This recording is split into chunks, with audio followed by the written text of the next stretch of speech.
Don't fall for the trap. The Cleveland Browns have a doubleheader here as we start on the road in Houston against the Texans. And then we're going to the Bayou to face off against the New Orleans Saints.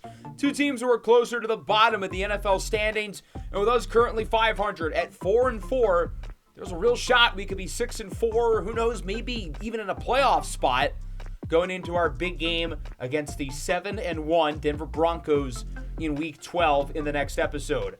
Last time around, we played a thriller against the Washington Commanders, winning 31-28 in overtime.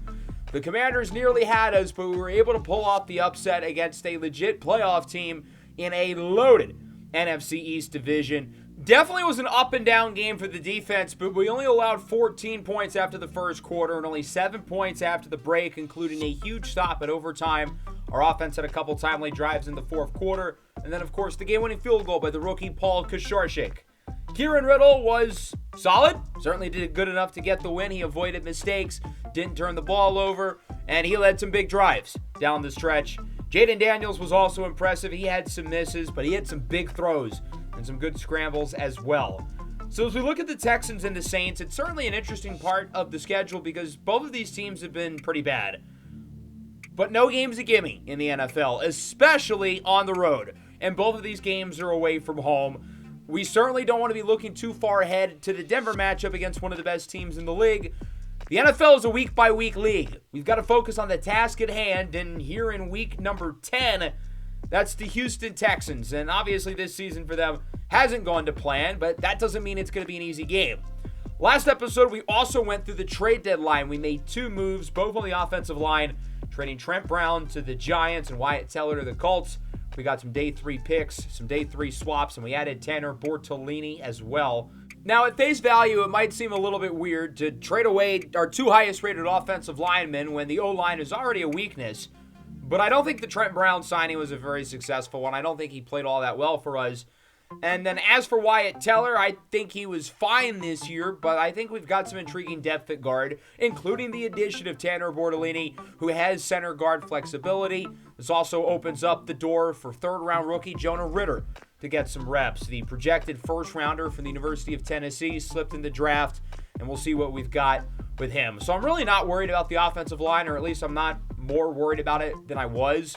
The one problem is that with trading away Trent Brown, we are starting DeJuan Jones at left tackle. And I think he's played well when he's been on the field, but the guy cannot stay on the field. And he got injured again in the game against Washington. He will be out for the next handful of weeks. He got injured at the end of last year. He missed a few games early this year.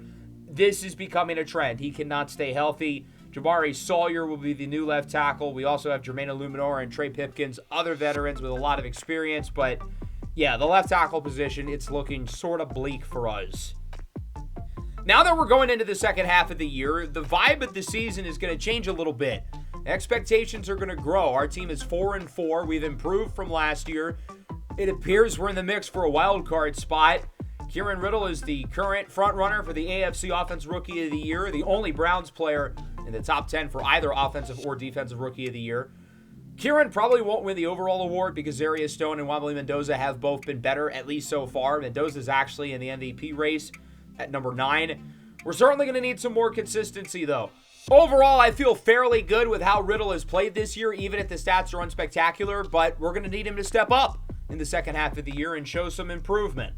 I'm happy that the run game has become more consistent. Quinshon Judkins, minus the fumbles, is playing really well. Through the air, Dorian Sahara is back. He had a great game against the Commanders, including his first career touchdown in the fourth quarter.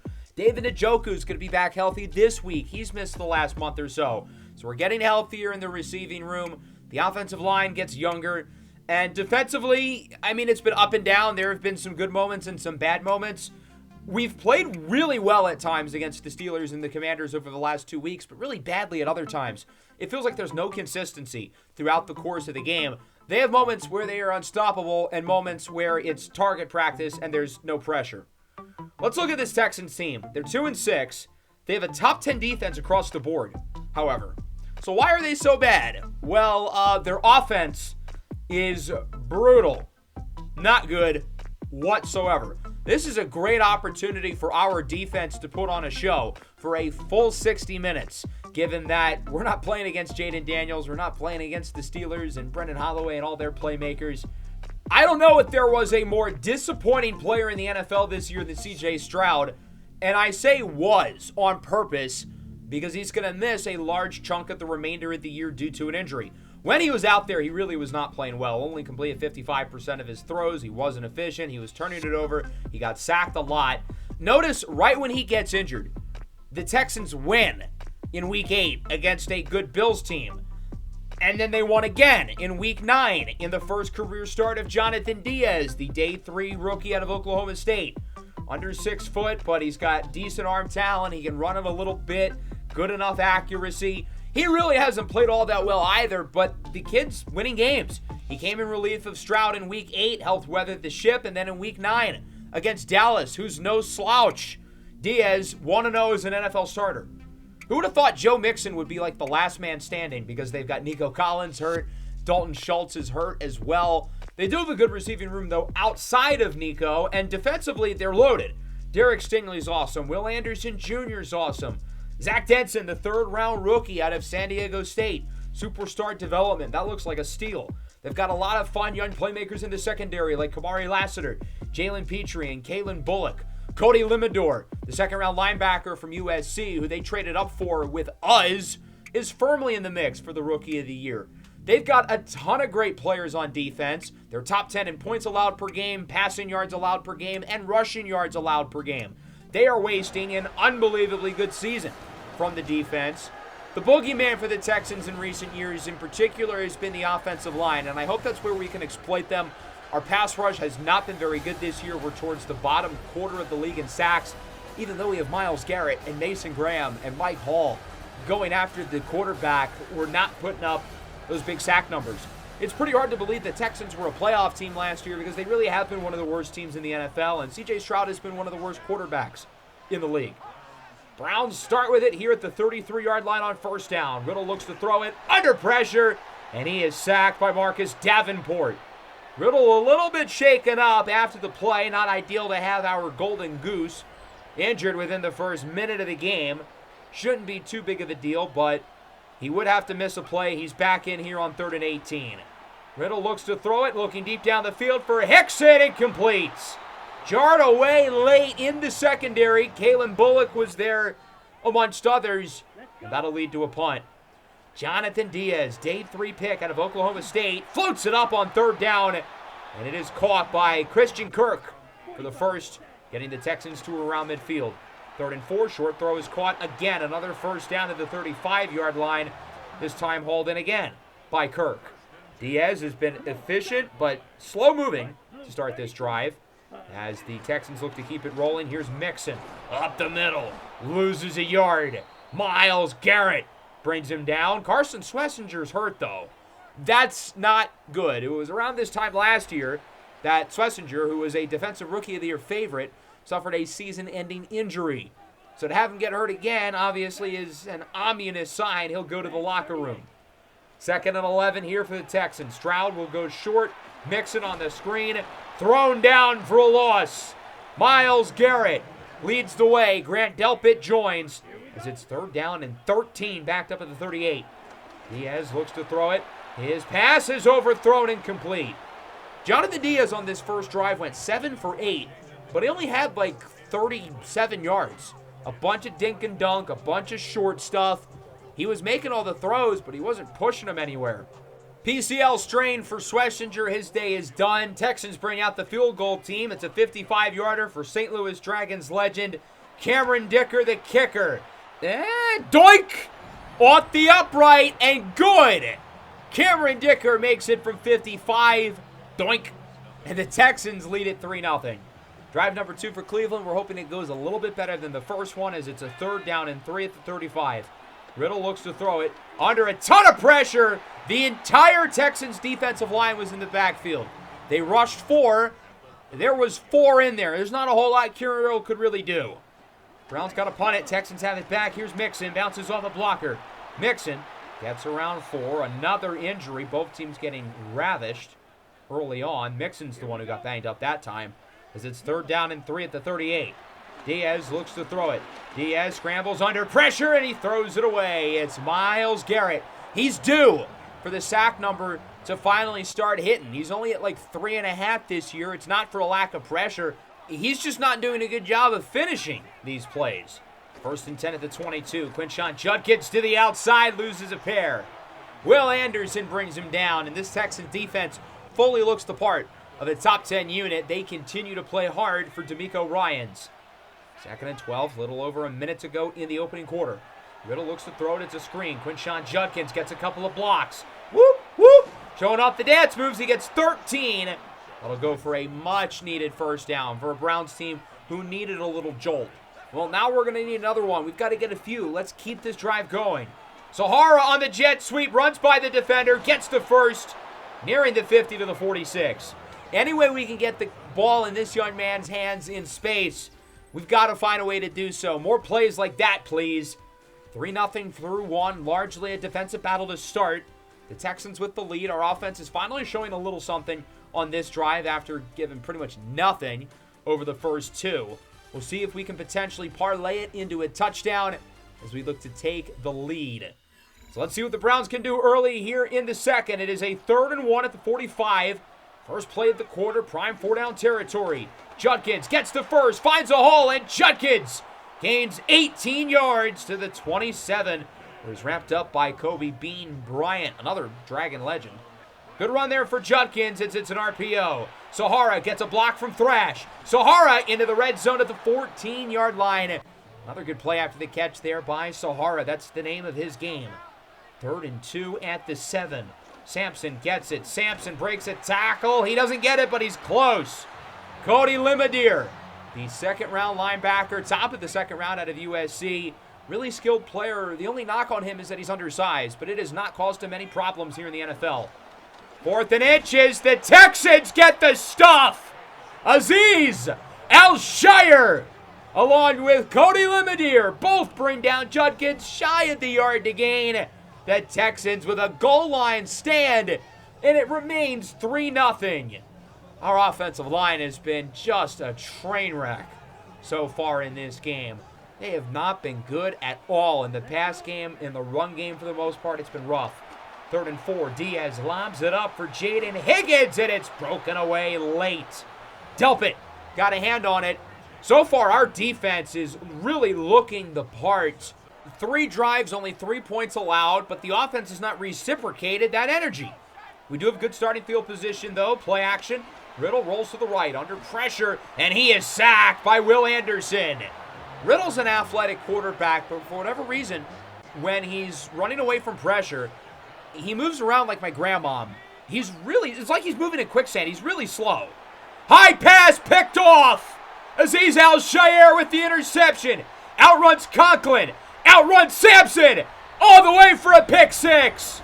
The first touchdown of the game comes by the Texans defense. Azeez Al-Shire makes it 10-0.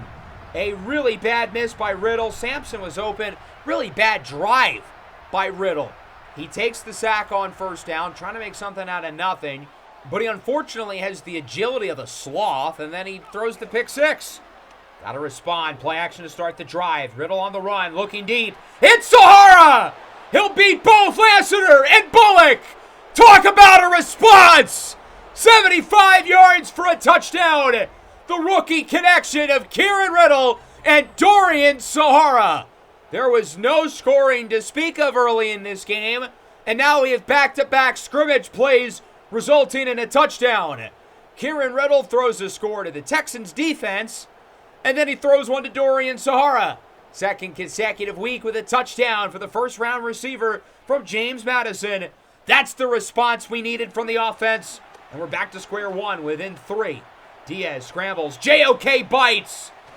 He should have just stayed on the running back. He would have been able to get him to the outside. It would have been a gain of like 5. Instead, Diaz got more than 15. Texans are moving it pretty well here. 3rd and 2. Diaz under pressure on the blitz. He'll scramble again. Diaz with a 1st down, sliding at the 23. Dominic Proctor almost had him there with a potential sack. 1st and 10 at the 23. Couple of nice runs on this drive by Jonathan Diaz as he'll look to throw it. And he throws it right into the hands of the defense. Jeremiah Owusu-Koramoah picks it off, and the Browns get new life. First career interception thrown by the rookie Diaz. That pass was, it was really bad. Was he trying to throw it to JOK? It was literally right in his hands. Hopefully this can give the offense some light.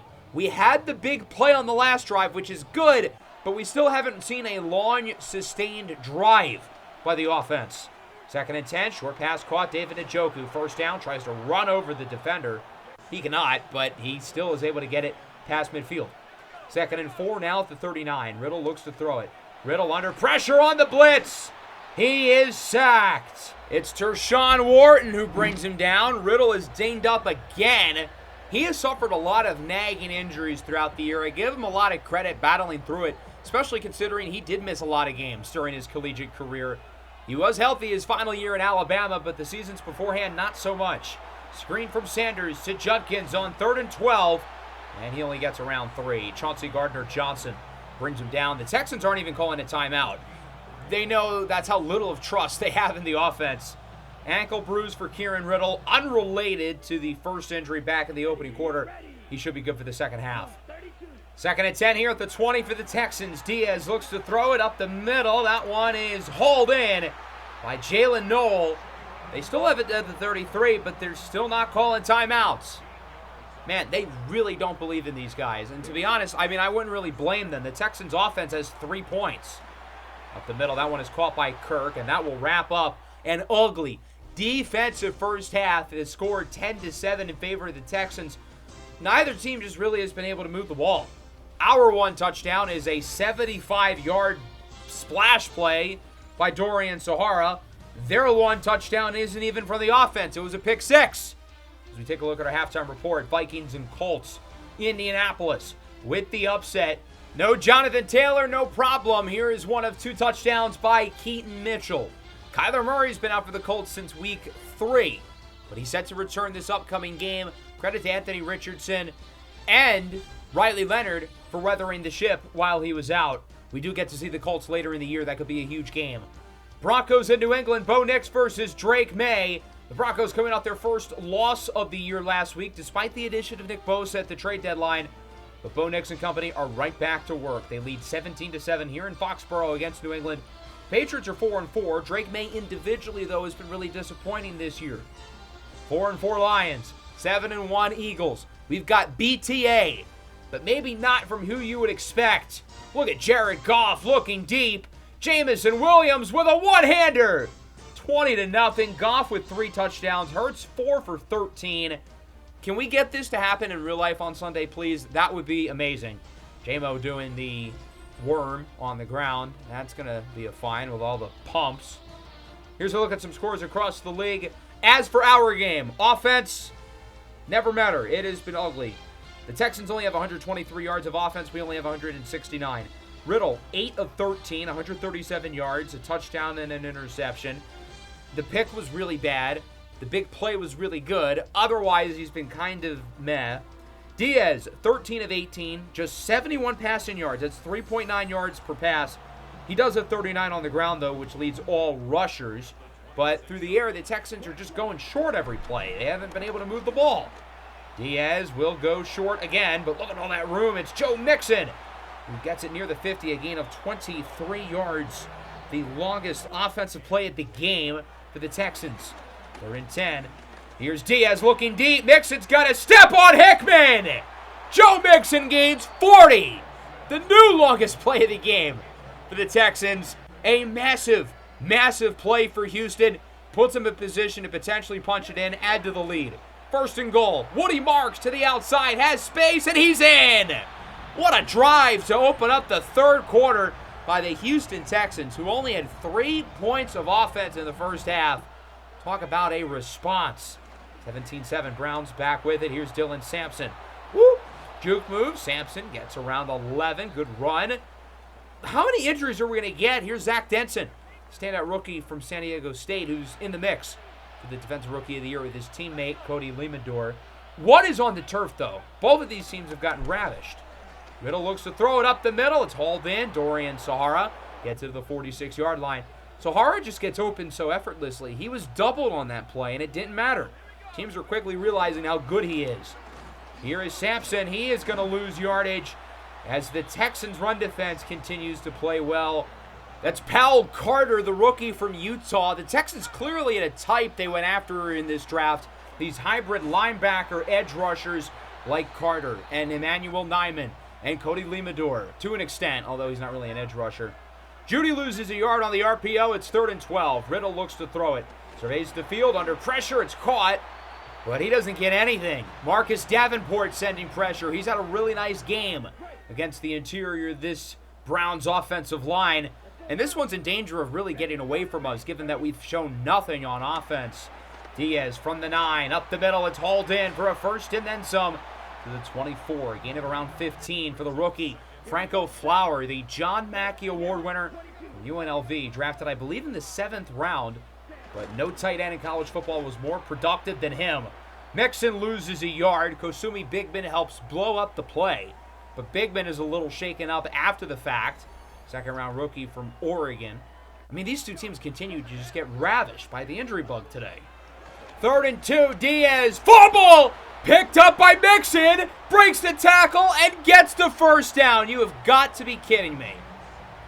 We finally get a sack with Myles Garrett. The Texans end up getting a first down on the same play. I mean, come on. That is just ridiculous. How does that happen? We finally get a sack, and they end up with a first down out of it. I mean, that is just unbelievable. As Mixon, the very next play, loses a couple. 2nd and 12 now from the 36, under 3 to go in the 3rd. Diaz looks to throw it. It's going to be a screen. Mixon continues to be busy through the air, gets blocks, and is out of bounds at the 48-yard line for a first down. So far, the Texans' offense looking quite a bit better than they did in the first half. Diaz on 2nd down, looks to throw it, looking down the field. It's incomplete. Higgins was open. He had about 2 or 3 steps on Ronnie Hickman, but Diaz misfires.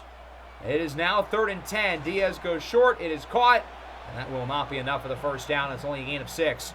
Dom Proctor leads the way with the tackle. The Texans decided to punt it. With how good their defense has been, why not have him back on the field? The Browns haven't shown they can drive down the field and score.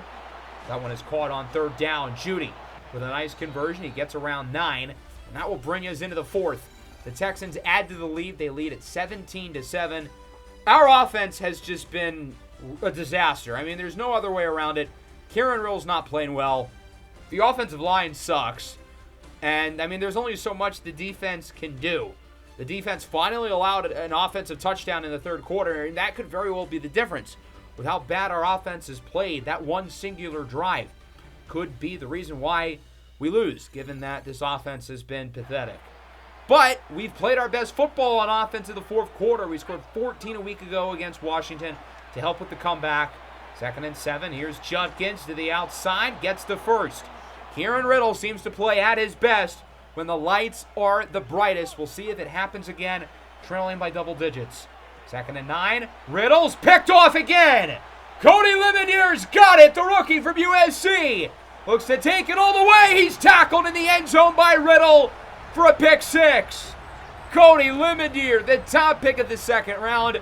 A player who the Texans traded up for with us, jumps the route for Njoku. He has been one of the better defensive players in the NFL, let alone rookies this year. The Texans landed themselves a good one. Sure, he's small, but he's got everything else. Riddle scrambles on 3rd, and why is he diving? Like, what? I mean, it might have gotten him an extra couple yards, but please never do that again, for the love of God.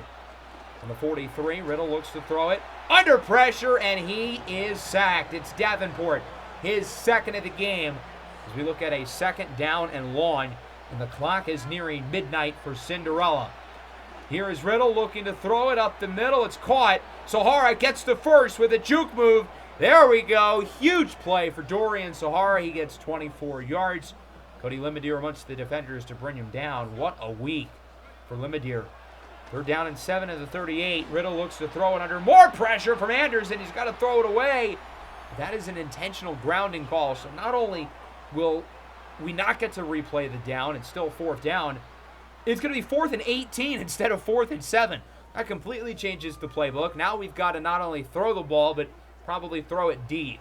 We've ran a lot of RPOs in the second half, and they have worked, but we're not going to here. Riddle under pressure, hit as he throws.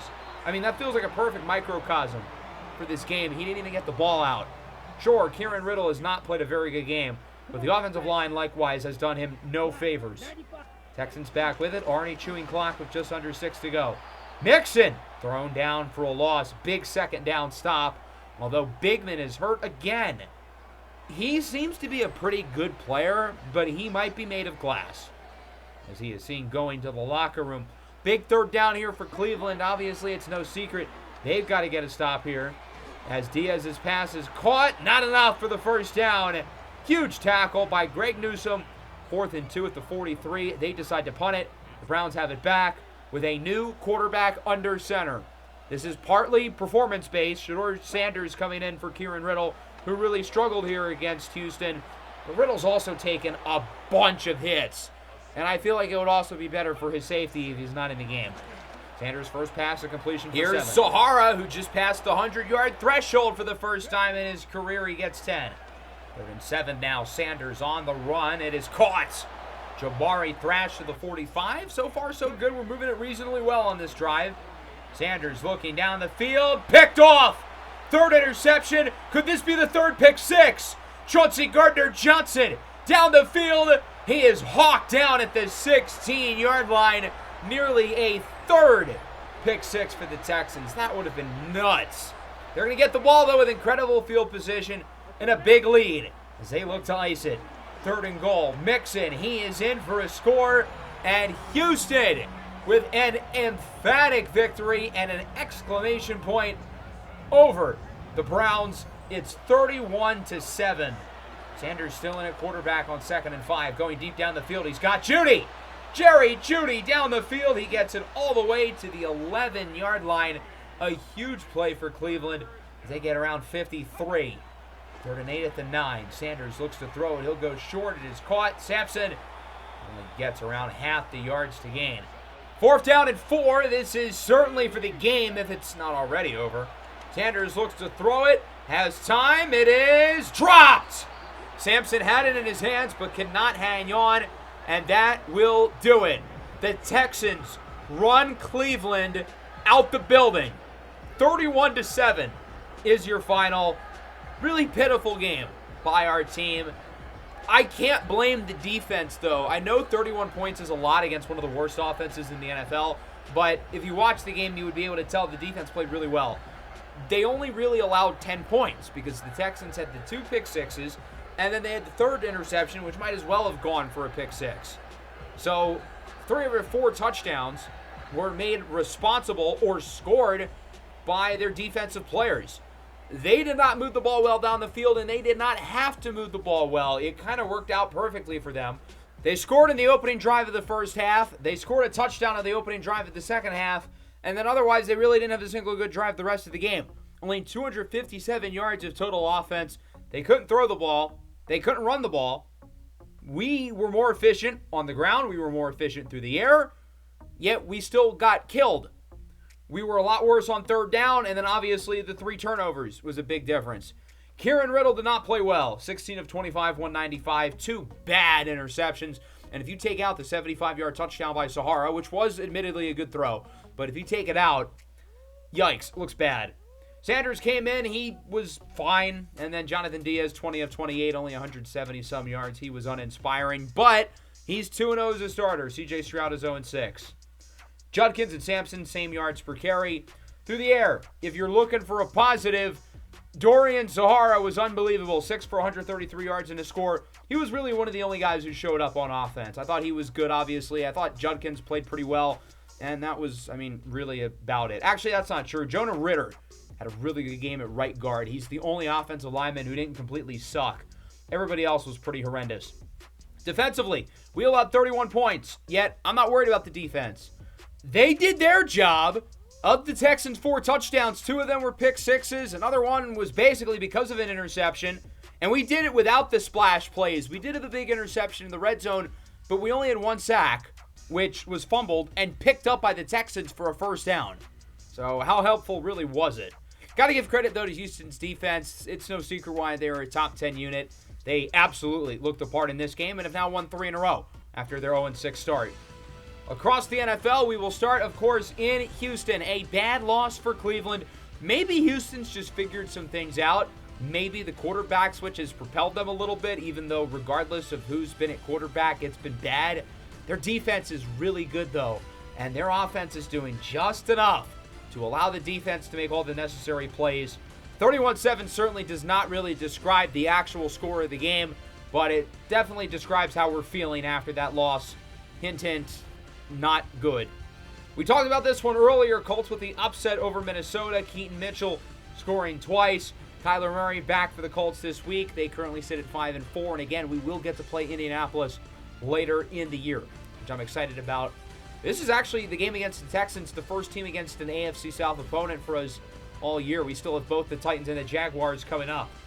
7-2 Chargers, 4-4 Chiefs. If Kansas City really wants to get back into this division race, they've got to win today. Mahomes looking like the vintage version of himself as it's Xavier Worthy to the house in a 45, oh my God, what a catch, 45-17 win. The Kansas City Chiefs, folks, have not gone anywhere. Nice win for Patrick Mahomes and company as we take a look at some scores across the rest of the NFL inside of week number 10 of season 2, the 2026 campaign. We're really rooting against the teams who are towards the middle of the AFC standings, the Chiefs being a good example, so them winning by 30, not ideal. Nice win for the Bucs. Detroit clobbers Philadelphia. The Giants lose to the Packers. The Cardinals beat the Rams. It has been a rough year for Isaiah Timpf and LA. Titans beat the Steelers. As for your players of the week, Jared Goff finally showing up because he's been terrible this year. Joined by Joe Burrow, Deo Odengbo, and Odafe Owe. So that brings us in week 11. The 3-6 New Orleans Saints were scrappy. They're gritty. I think their record is better than their roster suggests, which on one hand means their roster sucks, but on the other hand, it means they're clearly coached well. They clearly know how to avoid mistakes, and once this team really does become talented, look out. We are going to add Elijah Jones to the practice squad, former top 100 pick, third rounder of the Cardinals in 2024 out of Boston College. So as we look at this Saints team, they don't have one major awful weakness, but they're not really good at anything. Bottom half of the league in just about every major statistical category. They're in the bottom part of the league in terms of points allowed per game. They're in the bottom half in terms of points scored per game. They don't really have one clear strength, and they don't really have one clear identity, but they are scrapping away some tough wins. They've beaten Dallas, the Falcons, and the Bucs. They're kind of in that weird middle ground because they're probably not going to have one of the very highest picks in this draft. They're not going to be in range to get Tyree Wells or something. Is that what they want, though, is the question. Because on one hand, you don't want to tank in the NFL. You want to build a winning identity and a winning culture. But not getting a top pick, again, could really sting. Missing a quarterback at the top of the draft for the millionth straight year. Although, Tyler Shuck has not been that bad. He's been pretty solid since the Saints drafted him, their primary starter last year. Numbers are nearly identical to that of a season ago. I think the ceiling is very limited with Tyler Shuck as the quarterback of the offense, but he's a very capable player, and he's coming off one of his better games of the year, completing a season-high 76% of his throws in the loss against the Raiders. They also have Spencer Rattler and Creed Carden behind him as well, so some intriguing depth in terms of those guys. Xavier Eccles, the rookie out of Georgia, is the main starter, joined by our good friend Devin Neal, and the longtime Cleveland Brown, Nick Chubb, playing against the Browns, I believe, for the first time. Chris Olave, Rashid Shaheed, Brandon Cooks lead the receiving room. I mean, not ideal, I would say, defensively as well. Their highest-rated player is Justin Reed, who's a cool starter, but not much more. Brian Bresee has had a nice year. He has double-digit sacks, so if you're looking for a major positive, he would certainly be that. But again, though, we don't want to take these guys lightly. I think we might have with the Texans, and, well, that bit is in the rear end. They ended up winning by 24. We have to win this game. We cannot go into the Denver matchup 4-6. We cannot continue to tread backwards and fall behind in the AFC playoff picture. This feels like a must-win game. We need the offense to play better. Kieran Riddle has to be better. He has to show up and perform. And then we're going to need the defense to do what they did last week. And if they do, well, I have a feeling that we're not going to allow 31 points again. Put it that way. So the Browns will start on defense. New Orleans opens up with possession, 2nd and 12. Shuck with a strike. 17 yards for Noah Fant to the 45, wrapped up by the Warden, Denzel Ward. Play action, short throw is caught. This is Xavier Eccles, the rookie from Georgia, fumbles the ball, but he scoops it up. That could have been bad news. How many times is this dude going to get hurt? The Kasumi Bigman fan club must be not pleased that their player keeps getting all these nagging injuries. Saints are moving it reasonably well. Read option. Shuck keeps it to the right side, and he gets plowed to the turf by Delpit. And Tyler Shuck, who's also dealt with some lingering injuries throughout his NFL career and missed a number of starts throughout his long tenured collegiate career with Louisville, Texas Tech, and Oregon. So Spencer Rattler is in at quarterback as he does not get the QB sneak. Mike Hall is the one who brings him down. 4th and inches, and the Saints are in a kick. What are we doing? That's weak. What do you have to lose? 48-yarder for the undrafted rookie from Texas Tech, Tavon Jean-Pierre. It is good. 3-0 lead for New Orleans, but man, they could have gotten way more. So here comes the Browns for drive number 1. Kieran Riddle's got to be better coming off the worst game of his NFL career. He threw 3 touchdowns last week. 2 of them were to the wrong team. Not let that happen again here today against a Saints defense that's a lot worse than Houston's is, especially against the pass. Riddle on 3rd and 8, scramble, short throw, caught by Thrash. And it's a gain of 5. Not the start we would have hoped for. It's a 3 and out. Shaquille Griffin brings him down. I'm surprised he's still in the league. Good for him. Eccles on 3rd and 1, loses 4. Grant Delpit and Myles Garrett bring him down. Eccles picked in the 3rd round. No running back really in the league as it's a combination of size and speed put together. Riddle steps up, scrambles, dives for the first down to the 41-yard line. Let's get Kieran Riddle active as a runner. We didn't really do that in the loss against the Texans. Now 3rd and 1 from the 32. We're moving it pretty well here on this drive. Riddle looks to throw it up the middle. Njoku cannot haul it in. That was kind of a hospital ball. He could have gotten hurt there. 4th and 1, we're going to go for it. Keeping the offense on the field. Sampson gets the ball, and he gets the first, fighting for yardage to the 27. He didn't get too much more, but we got the yardage we needed and a little bit more. So now around a couple minutes to go in the first quarter. Riddle rolls to the left. Riddle scrambles, hoping someone gets open. It's Sahara down to the 3. Nearly had a 3rd straight week with a touchdown for the rookie. Sahara lost his footing as he went in to catch the ball, but a good throw by Riddle and a gain of 24. 1st and goal for Cleveland. Riddle's going to look to throw it. Rolls out to the right side on the run. Riddle will strike it in the back of the end zone for Judy. It looks like he wasn't really sure what to do because he kind of had space to run it in. The receivers were kind of covered, but he sends it for big booty Judge Judy. Great drive by the offense as we lead 7-3. 3rd and 3. Rattler remains in the game. This pass is caught by Craig Jameis, the rookie from Vanderbilt, who loses a yard. JOK brings him down. The Saints really go 4 deep at running back, a big reason why they traded Alvin Kamara away late on draft night to the Jaguars. Riddle loses 15. Akeem Maples, day 3 pick out of Memphis, who won the NFC Defensive Player of the Week all the way back in week 2. He has been a gem for New Orleans. And what did I say last week? Kieran Riddle, when he is under pressure, turns into the slowest person alive. I don't get it. 7-3 through 1. Cleveland with the lead. Offense started slow, looked better. Defense started slow and also has looked better. The defense with a couple nice drives in a row.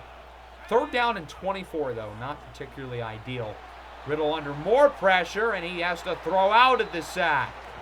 Doesn't help that the offensive line has door dashers starting for them. Saints have it back. Tyler Shuck returns after missing the last couple of drives. He's sacked. Mike Hall brings him down.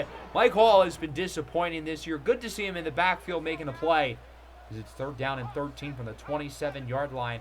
Xavier Eccles back in and running back. Had some big games in the playoff. Lobbing it up is Shuck. Tipped away and incomplete. Trying to get it up for Olave in double coverage. Quentin Lake got a hand on it. Leads the Browns in interceptions this year with 2. Cleveland gets it back. 3rd and 1 at the 48. Riddle's going to look to throw it. Rolls to the right on the blitz. Lobs it up. Sahara wide open. He's got it! Dorian Sahara to the 12. What a catch for 40 yards. Now, the Saints don't think he got both feet in bounds, so this play is going to be reviewed. Not an easy throw to make by Kieran Riddle, reacting to blitz, under pressure, on the run. I still think it could have been a little bit more accurate, but what a job by Sahara. First of all, the route. He had 5 steps on the DB. And then second of all, to haul it in, keep the feet in. This play will stand. It's officially a gain of 40 for Dorian Sahara, continuing his hot streak. From the 12, Judkins up the middle. Judkins looks to break the tackle and the plane.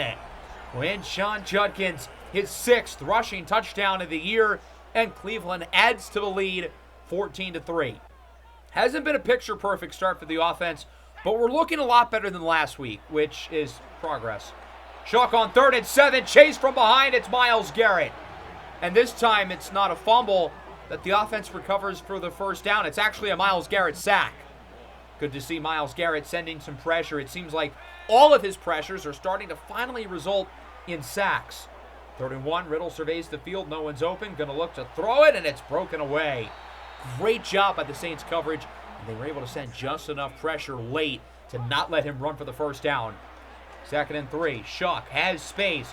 He'll run with it. Look at all that room. We've got to bring him down. Tyler Shuck to the 46. He gets 30 yards. The longest play by far for New Orleans so far. God damn, look at all that space for Olave. It's Denzel Ward in coverage, and Olave beats him on the out by a lot. 2nd and 5. Shuck looks to throw it under pressure. Shuck for the end zone. It is broken away late as Mason Graham is hurt. Not ideal, even though Graham has had a very disappointing season. Only 2 sacks this year, both against the Jets. He'll go to the locker room. Likely an ominous sign for his availability the rest of the way. So we'll see a lot more Mike Hall. We'll see a lot more Kosumi Bigman, who despite getting hurt all the time is still out there. 3rd down and 5. Nick Chubb breaking tackles. Browns fans are used to that sight. He only gets a yard, though. Schlesinger brings him down, and the Saints are going to go for it. 4th and 4 at the 29. I love the aggressiveness. Maybe they changed their mind with the 2-minute warning here. Nope, they're still going to go for it. 4th down and 4. Devin Neal, rock chalk in the backfield. Now he lines up as a receiver. Shuck looks to throw it. Shuck has plenty of time. Defense, get home! Get home! It's Garrett who brings him down. I don't think that's a sack. I think they're going to count that as a run because he wasn't behind the line of scrimmage, but we'll take it. It doesn't really matter. What's important is that we got the stop. Myles Garrett with a great drive, playing a really good first half, and we've got a chance to really put ourselves ahead comfortably. From the 29, Riddle rolls out to the right side on the run. Riddle, he's got Judy, who is wrapped up at the 46-yard line by Samuel Womack. Good job there by Kieran Riddle on the run to make the throw. 3rd down and 5. Here's Judkins. He is close. He gets 3. Coach Kellen Moore calls timeout. 4th and 2 at the 46 with a minute 20. We're going to keep the offense on the field and go for it. We could try to pin him deep and essentially end the first half, but I want to score on this drive. Riddle looks to throw it. Riddle on the run. It is broken away. Judy might have had a step or two on Womack. He's able to get in front of him, get a hand on it, and New Orleans gets the stop. They'll get it with really good field position at the 46-yard line and a chance to really put themselves back into the game. Big drive here for Tyler Shuck. They've only got 1 timeout. It's play action on 1st down. Shuck lobs it up. Okay, we'll take that. It's intercepted by Grant Delpit. And the Browns will get it right back at the 27. What was he thinking? He just chucked it up in double coverage and hoped for the best. I mean, it's one thing if that's 3rd down and it's an arm punt, but that was literally the first play of the drive. What is wrong with him? So the Browns get it back after all. David Njoku on 3rd and 10 only gets 6. New Orleans gets the stop. Another stalled drive. Our offense had some good possessions, but overall through the course of the first half, not very good. But the defense is playing so well, it hasn't been a problem. Shuck on the blitz is sacked. Kosumi Bigman is in the backfield. Looks like Owusu Koromoa sent some pressure as well. 2nd and 16, backed up at the 9-yard line. Olave in motion, Shuck to throw it, and he had an open man, Noah Fant, but he misses the throw completely. Shuck has had a couple of misses in this game, a couple of bad misses, as it's 3rd and 16. They're going to continue to throw the ball.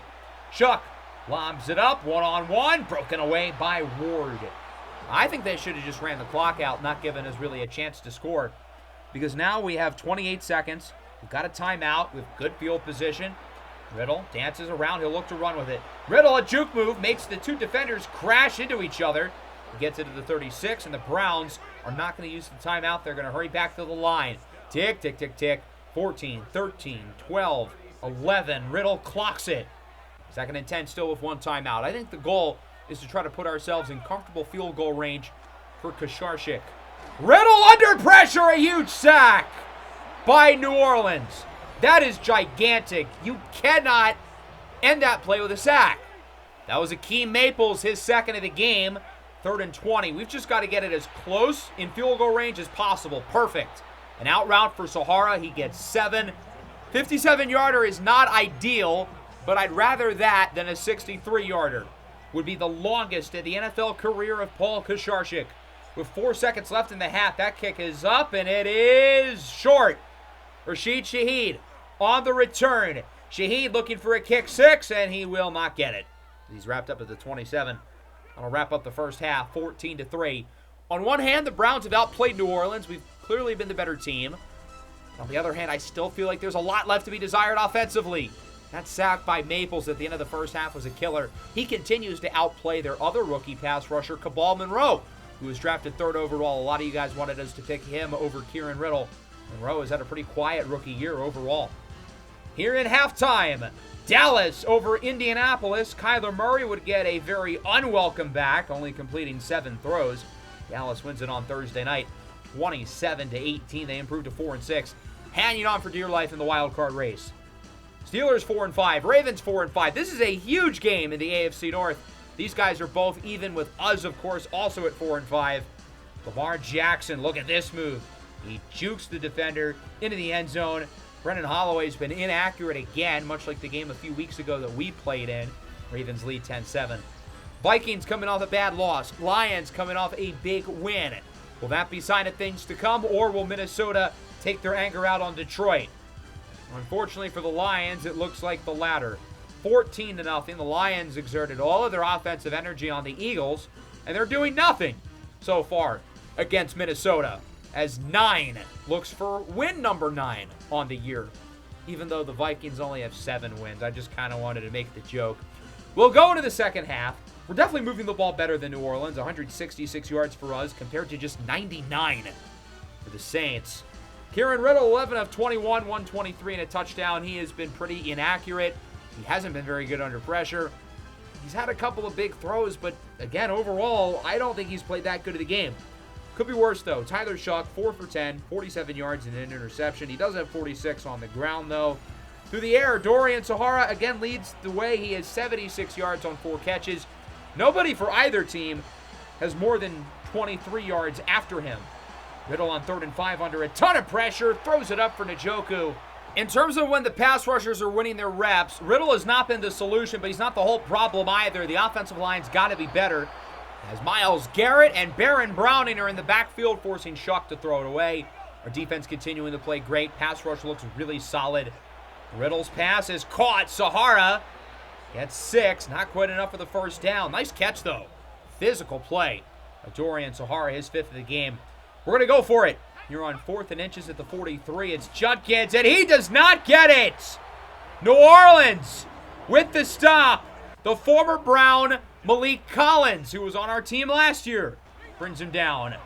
Saints get it back. Jawan Johnson, go Ducks to the 40. If we keep the door open in this game too long, at some point, the straw's going to break off the camel's back, or whatever the saying is. Wow, what a hit.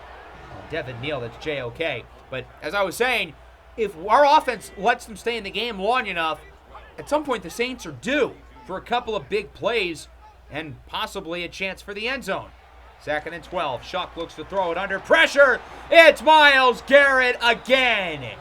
This is the game we've been waiting for from number 95. He has a bunch of pressures, but he's finally coming down with sacks. He now has multiple. 3rd and 20. Shuck looking down the field. It's caught! Rashid Shaheed, 50 yards into the end zone for a touchdown. I don't even know if Tyler Shuck had 50 yards before that play. Denzel Ward in coverage. He has not had a good game. Shaheed had a step on him. Ward had to be aggressive for the ball. He didn't really have a choice. But Shaheed's able to come down with it, and now New Orleans will go for 2. We're going to cut the lead within 3. It is caught by Brandon Cooks. I told you, if we keep them in the game too long enough, they can make us pay. 8-point possession, 50-yard touchdown, 2-point conversion, and all of a sudden, the 3-win New Orleans Saints on a 3-game losing streak have us within 3. RPO, Jontre Hickson, good block by Sahara. No block, no rock. He gets it to the 46-yard line, a gain of around 15. Jonas Sanker brings him down, second-year safety out of Virginia, bringing down the former Virginia Tech Hokie. 3rd and 8 up the middle. Sahara dives for the first. He's close. Kool-Aid McKinstry brings him down just shy. We're going to go for it again here on 4th and inches. We are 0 for on 4th down so far in this game. Riddle, QB sneak, he gets it. We get a little bit less cute with the 4th down play calling after failed passes and runs. And the drive continues at the 34. Riddle rolls out on the run. It's caught. Dorian Sahara, look at all that space. Jukes away from the defender, and he is just shy. Pushed out at the 1. 7 catches, 123 yards today for Sahara. 2nd and goal. Hickson walks it in. Jontre Hickson, his first NFL touchdown. And he makes it worthwhile with the celebration. Much needed drive by the offense. Much better from Kieran Riddle. Great job by the receivers after the catch. Great blocking by the receivers who were not touching the ball. And right back up by multiple scores. Here is Shuck on 1st down. Myles Garrett, again his 3rd. He was due for the big game. It was bound to happen. And finally, he's putting up that big sack production as he's now in the zone. 3rd down and 11 at the 25. Devin Neal in motion. Shuck looks to throw it.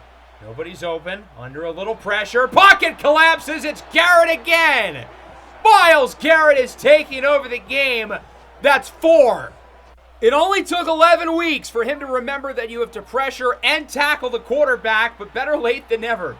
Final play of the 3rd. Riddle on the run. He's got Hickson. Gets by a defender, and there goes Hickson down the field. Juke move. Hickson hit hard at the 28. An impressive gain of 32. That was supposed to be a deep pass. We audibled Hickson short, so Riddle would have a backup option with the idea that Hickson was going to get like 5 yards if he caught the ball. Instead, he almost gets 35.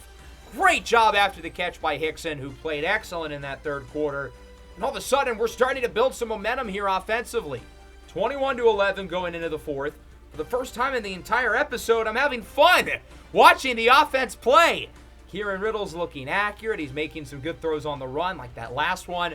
And man, these 2 rookie receivers, Dorian Sahara and Jontre Hickson, whoa, they're playing really well right now. 3rd and inches, Riddle looks to throw it. Rolls out, misfires. He's got to make that pass. David Njoku's wide open. I don't know if it would have been a touchdown, but it would have been close. The Browns are no stranger to 4th down today. Our 5th 4th down attempt. Judkins does not get it. Danny Stutzman stops him just shy of the yard to gain. And all of a sudden, New Orleans only down by 10. I'm just saying. 3rd and inches. Shuck is short. Mike Hall with the TFL. 4th and 1. What do you do here if you're New Orleans? Is it too early to go for it? What they're actually going to do is throw the challenge flag. It looked like they were ready to bring the punt team out, but they want another look at it. In real time, I thought he got it, but I still don't think it's a great challenge because it's not like they said he didn't gain anything. The officials said he lost yardage. So I kind of have a hard time thinking they're going to move it up. However, the Saints ended up getting it right. He did get a 1st down, and that will continue the drive. A massive break for New Orleans with 7:15 to go. 3rd down and 8 from the 30. With Neal in the backfield. Shuck under pressure. It's Mike Hall. 2nd of the game. This pass rush is eating alive this poor quarterback. Garrett's got 4. Hall's got 2. Bigman's made some plays. 4th and 17. They are going to go for it here as Garrett brings him down again. Kosumi Bigman as well. 1.5 sacks for the rookie from Oregon. Garrett with 4.5. Looking to really put ourselves up comfortably. Sampson, the juke move. He gets the 1st down to the 8. 1st and goal now, around 6 minutes to play. Looking to make it a 3-score lead.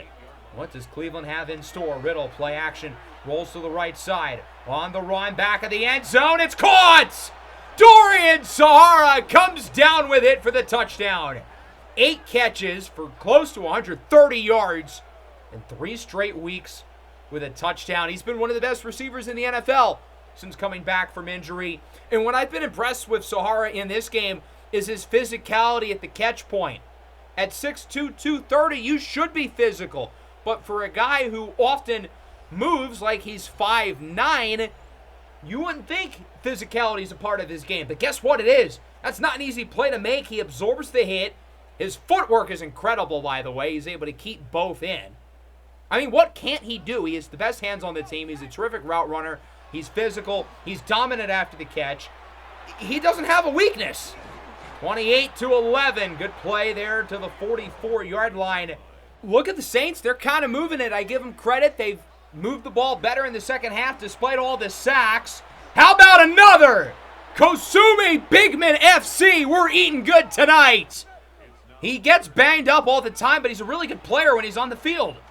3rd and 15. Shuck for the end zone. It is caught.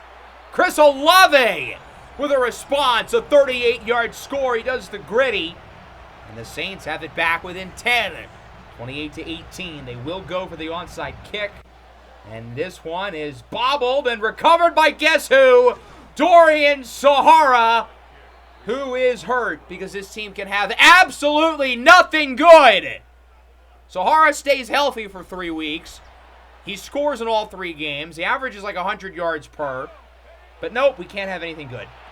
RPO, David Njoku, big first down, past the 20 to the 17, tackled by Justin Reed. Justin Reed, by the way, is the one who kicked the onside kick. Kicker in high school, kicked a little bit for the Chiefs when Harrison Butker was injured.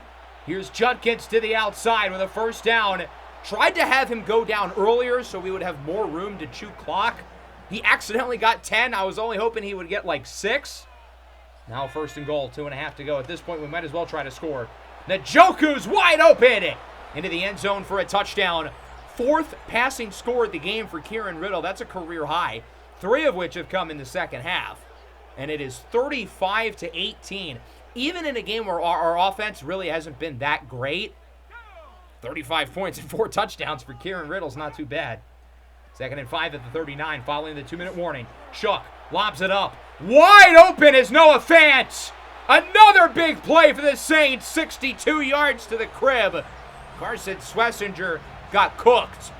New Orleans has 25 points. Their offense hasn't played like it, but they now have touchdowns of 50, 38, and 62. As the onside kick is recovered by Jabari Thrash this time. Let's chew some clock. Let's not let the Saints get the ball back and get another big play.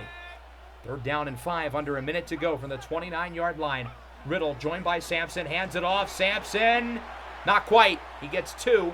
You know, we could kick a field goal. It's not like the Saints will get the ball back with much time. I just want to end the game. We've already gone for it 5 times today. What's a 6th time going to hurt? Only 2 for 5, though. We haven't been that efficient in doing so. Play action. Riddle rolls to the right. A little bootleg action. Riddle will run for the first down. He gets hit hard at the 21. I wasn't sure whether to run it or throw it because I thought Judkins would catch it, but I also saw that rushing space. Regardless, we make the play. Doesn't matter. Browns win it 35-25. So we do not lose back-to-back games, and we will go into the Denver matchup 500. Obviously, I wish we would have played better in today's episode, and there is a lot to clean up, but a win's a win. The offense got things rolling in the second half. I still don't think we were very consistent in terms of moving the ball down the field. Those last 2 touchdown drives, we had great field position because of the onside kicks. But I thought Kieran Riddle looked really good in the second half. The receivers made some great plays. Dorian Sahara is unfreaking believable. Jontre Hickson is also awesome. I figured he'd be good. I didn't think he'd be this good, this quick. Defensively, gotta limit the splash plays. 50, 38, and 62-yard touchdowns for the Saints. Otherwise, though, the defense was flawless. We had 9 sacks. Where has this been all year? We had 19 sacks through 10 games. That was one of the lowest marks in the league, and then we get 9 today. The Saints only had 294 yards. Over half of their yards came on those 3 touchdowns. New Orleans really did not have one singular drive where they completely marched down the field and looked great. They never got into the red zone. We made it there 6 times with 5 red zone touchdowns. As we take a look at the numbers, Kieran Riddle had some bad misses, but 25 of 40, 261, 4 touchdowns and no interceptions. Much better job of keeping the ball out of harm's way. Tyler Shough quietly at a passer rating of 122 after he no-showed in the first half. But he had some big throws. 11.4 yards per pass, 14 of 23, 264, 3 tubs and a pick. On the ground, Quinshon Judkins was solid. Sampson was okay too. Both QBs were pretty good. Through the air, Dorian Sahara. He is that guy. This injury better not be long-term or else we are in trouble. Judy scored. Hickson scored. Njoku scored. 4 touchdowns for 4 different players, and then the Saints had their scores all by different guys. Fant, Olave, and Shaheed. Jonah Ritter played really well again. Unfortunately, he got hurt. Our offensive line overall was better, but still not great. It was definitely better than New Orleans, put it that way. Rough day for the blockers for the Saints. 4 sacks for Myles Garrett, 2 for Mike Hall, 1.5 sacks for Kasumi Bigman. You know what the difference was today defensively compared to the other games? Mason Graham was not on the field. When he was out of the game is when we played our best on defense. We had 9 sacks in this game. Mason Graham played most of the first half. When Mason Graham was out there, we might have had 1 or 2. Our defensive dominance came in the second half when he was not on the field. Is it a coincidence? I don't know. So we do have a big injury for one of our rookies. Jonah Ritter, torn abdominal. He'll be out for the next 4 weeks, and this sucks because I've been really impressed. I know he's only a 69 overall, and when we drafted him, it looked like kind of a reach, but he's kind of a baller. He really, really has looked the part. The good news is Dorian Sahara is just fine. He strained his quad. He will be good to go for next week's game against the Denver Broncos. That is huge. He's all the way up to 66 yards per game. Coming into the episode, he might have been at like 30-something. 133 and 131 yards with touchdowns in both games. Wow. Some of y'all wrote him off after that slow start too, but we also have to see him continue this. Maybe this is a fluke, for all we know. Although the eye test, I very clearly doubt that, but nonetheless, let's look at our weekly recap across the NFL. We'll start in New Orleans. Some things to clean up for Cleveland, but a good win. 4 passing touchdowns for Kieran Riddle. We allowed a few too many splash plays and a few too many bad plays on offense, but the connection of Kieran Riddle and Dorian Sahara looks really, really exciting. Hopefully a sign for years to come between these two, hopefully long-term future studs.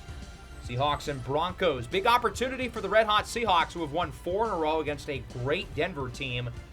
The Broncos a little bit too much in the Super Bowl 48 rematch. Denver getting a little revenge.